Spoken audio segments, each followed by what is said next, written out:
근육은 강하다. 뭐보다 강하다고요? 연금보다 강합니다. 그래서 연금보다 진짜 강한가? 어쨌든 조선일보가 행복 100세 프로젝트를 시작했습니다. 근연강, 근육이 연금보다 강하다. 그 체조를 저와 함께 시작해 보실까요?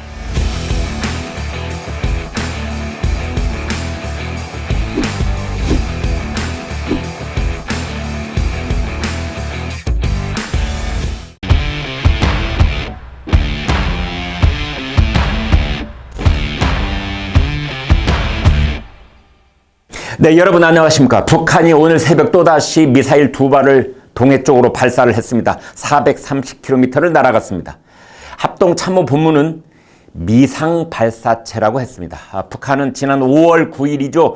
문재인 대통령 취임 2주년 때도 이스칸데르급 단거리 미사일 2발을 발사했습니다. 그때는 우리 군이 불상의 발사체라고 했다가 한자를 잘 모르는 젊은이들이 포털 사이트에 불상이라는 말을 검색하는 소동이 빚어지기도 했습니다. 부처님을 쐈다는 뜻으로 오해했다는 웃지 못할 해프닝도 있었죠. 지난 5월 9일에 쐈던 이 불상의 발사체에 대해 우리 군은 아직까지 공식 입장이 없습니다. 세부 사항은 아직도 분석 중입니다.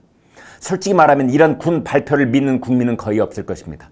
우리 군사 전문가, 모든 국제기구, 모든 나라에서 이스칸데르급 북한 버전 단거리 탄도미사일 이렇게 결론을 내고 있건만 전 세계에서 오로지 한국 정부와 군 당국만 아직도 분석 중이라고 합니다. 아마 내년 총선 때까지 분석 중일 것으로 보입니다. 한 가지 우리 합참에게 충고하겠습니다.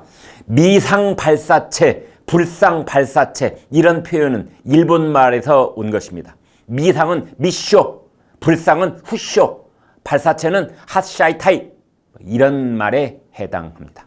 대한민국 영토 전역을 사정거리 안에 두는 북한의 단거리 탄도미사일 도발, 이것은 핵인질이 되어 있는 한국 국민들에게 가장 직접적이고 당면한 위협입니다. 이 미사일은 소형 핵탄두 탑재가 가능한 미사일들입니다. 그런데 미국 트럼프 대통령은 지난 6월 15일 폭스뉴스에 전화로 출연해서 북한의 단거리 미사일 발사에 대해 everybody else, 즉 어느 나라나 하는 일이라고 했습니다. 또 해상 환적 같은 유엔 제재 위반 행위에 대해서는 제재는 누구나 피하려 한다 이러면서 대수롭지 않다는 취지로 말했습니다. 트럼프는 김정은에게 핵실험 그리고 대륙간 탄도미사일 ICBM 발사 이게 두 가지만 아니라면 무엇이든 용인할 것처럼 말했던 것입니다. 단거리 탄도미사일의 사정권 안에 한국 국민들이 노출되어 있는 것은 트럼프의 관심사가 아니라는 뜻입니다. 그래서 북한은 아무 거리낌 없이 동해상으로 미사일 도발을 하고 있는 것입니다. 북한의 미사일 도발이 있으면 우리 군도 대응 조치를 취해야 합니다. 우리에겐 600kg까지 이중 목적 고폭탄 탄두를 장착할 수 있는 현무 미사일이 있습니다. 북한이 2발을 쏘면 우리는 4발, 북한이 3발을 쏘면 우리는 6발 이렇게 대응 조치를 그것도 즉각적으로 취해야 합니다. 이런 상황에서 북한의 정찰 총국의 지령을 받은 간첩이 국내에서 스님 행세를 하며 활동하다가 검거가 됐습니다. 고정 간첩이 아닌 북한에서 직접 난파한 이른바 직파 간첩의 활동이 국정원과 경찰청의 수사로 밝혀진 것은 9년 만이라고 합니다.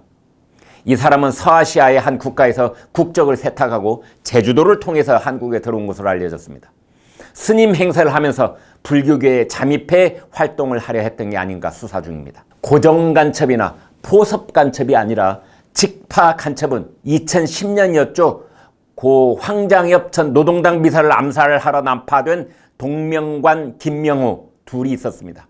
2006년엔 노동당 35호실 소속 정경학이 태국인을 가장에 들어와서 국내 공군 레이더 기지 사진을 찍어 북측에 보내는 일을 하다가 적발이 됐습니다. 난파 간첩은 사라져버린 옛날 얘기가 아니라 현재 진행 중인 도발이요 위협입니다. 더욱 황당한 것은 북한 여권을 소지한 60대 여성이 사전 허가 없이 인천국제공항을 통과해 국내로 입국한 사실이 밝혀졌습니다. 러시아에 거주하는 북한 국적자 이모 씨가 지난 6월 30일 인천공항 입국 심사장에서 북한 여권을 제시하며 탈북자라고 주장하자 입국을 허가했다는 것입니다. 지금 한국은 이런 상황입니다.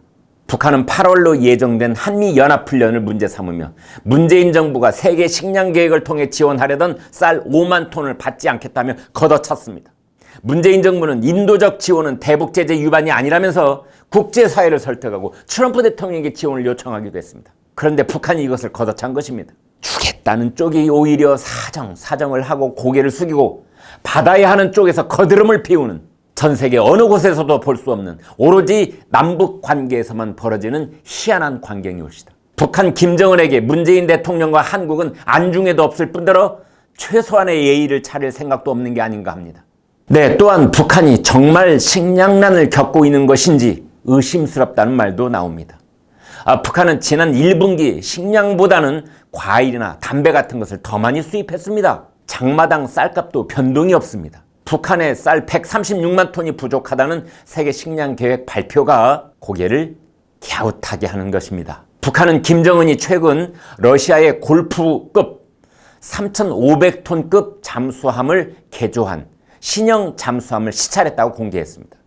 이 잠수함은 동해 작전 수역에서 임무를 수행하게 되며 작전 배치를 앞두고 있다고 북한 매체에는 전했습니다. 군사 전문가들은 잠수함의 규모로 볼 때 잠수함 발사 탄도미사일 SLBM 탑재가 가능하다고 보고 있습니다.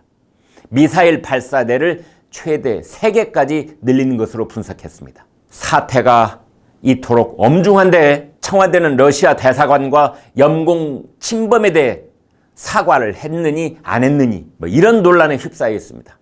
윤도한 청와대 국민소통수석은 24일 오전 러시아 측이 이번 사태에 대해 깊은 유감을 표했다고 했습니다.